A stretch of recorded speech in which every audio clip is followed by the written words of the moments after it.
Selamat siang semuanya. Saya dari Universitas Yusunipa mewakili rekan-rekan saya di Universitas Yusunipa akan memberikan sosialisasi kepada Bapak Ibu sekalian di Kampung Wayadopo.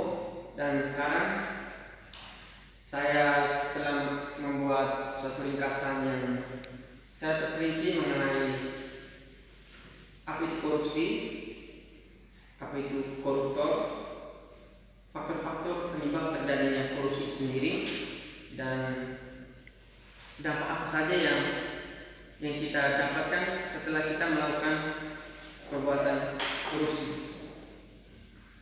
Korupsi itu sendiri berasal dari bahasa Latin corruptio, corruptus, dan corrumptare, yang artinya secara harfiah, secara etimologis berarti segala sesuatu tindakan, khususnya tindakan-tindakan yang menyeleweng yang dapat merugikan salah satu pihak ataupun pihak lainnya. Contohnya kita mengambil uang milik instansi atau milik perusahaan tidak dengan sepengetahuan banyak pihak atau sepengetahuan komponen-komponen perusahaan atau komponen-komponen kelompok. Jadi segala sesuatu yang kita ambil atau kita curi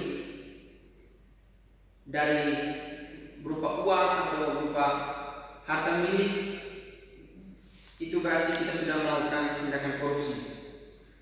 Lalu orang-orang atau oknum yang melakukan korupsi sendiri dinamai koruptor. Orang-orang yang disebut koruptor memiliki banyak faktor terjadinya perbuatan korupsi. Contohnya, saya akan rangkum baik secara internal maupun eksternal faktor-faktor ini. Yang pertama, faktor keserakahan. Jadi kalau setiap insan atau setiap individu memiliki sifat keserakahan atau rakus, atau dalam bahasa Inggris greedy, berarti orang tersebut kalau berada dalam situasi di mana dia tidak memiliki uang yang mumpuni atau banyak, dia akan melakukan tindakan-tindakan yang kita sebut dengan korupsi. Dia akan mengambil apa yang bukan menjadi hak miliknya untuk memenuhi kebutuhan hidupnya atau untuk memenuhi keinginannya, seperti dia membiayai kebutuhan sehari-hari keluarganya, atau dia membeli bersifat hedonis atau konsumtif, dia membeli barang-barang mewah supaya dipamerkan, tapi sejatinya itu bukan menjadi hak miliknya, tapi sebenarnya adalah hak milik orang lain. Yang berikutnya adalah peluang atau kesempatan. Jadi di mana seseorang merasa bahwa dia memiliki peluang atau kesempatan untuk melakukan tindakan menyeleweng atau melakukan tindakan korupsi, disinilah dia bisa melakukan korupsi itu sendiri. Contohnya, kalau dalam satu instansi desa, misalnya desa, tidak ada terjadi cek and dicek transaksi keuangan dari pengeluaran tahun awal atau tahun akhir atau bulan awal sampai bulan akhir, tidak terjadi cek and dicek dari pihak-pihak, contohnya pihak-pihak yang memiliki wewenang untuk melakukan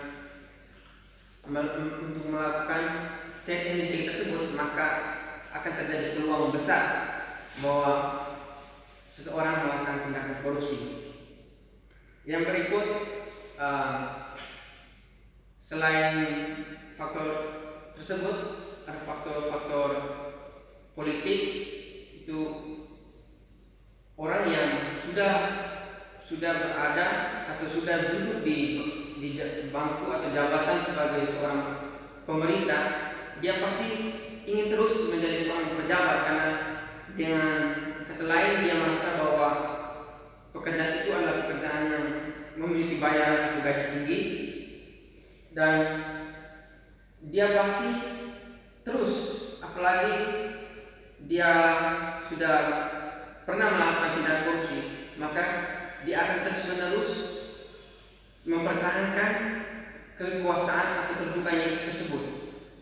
Lalu faktor-faktor ekonomi seperti di awal tadi, mungkin dalam keluarga atau dalam kehidupan keluarganya dia memiliki masalah perekonomian, mau tidak mau, karena ada faktor-faktor X ekonomi, maka dia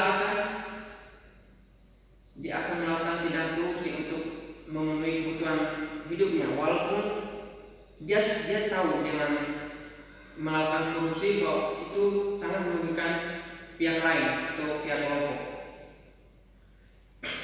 Lalu yang berikutnya kita akan mengupas tuntas tentang dampak-dampak, lebih kepada dampak masif terjadinya korupsi.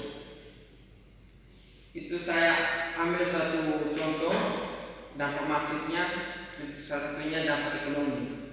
Jadi orang yang melakukan tindak korupsi, contohnya dari pihak desa, dia melakukan tindak korupsi, dia melakukan tindak korupsi, lalu di desa sekian triliun atau sekian miliar, lalu dana desa semakin kecil, lalu dana desa itu dialokasikan ke daerah, itu dimasukkan kepada anggaran pendapatan belanja daerah. Otomatis anggaran pendapatan belanja daerahnya mengecil karena sudah terjadi korupsi. Dan ketika para pemerintah mengalokasikan lagi dana dari daerah itu sekian persen ke pemerintah nasional atau ke anggaran pendapatan belanja nasional negara, itu justru kecil pula karena sudah terjadi korupsi di pemerintahannya yang terkecil. Akibatnya ketika dialokasikan lagi kepada seluruh masyarakat Indonesia,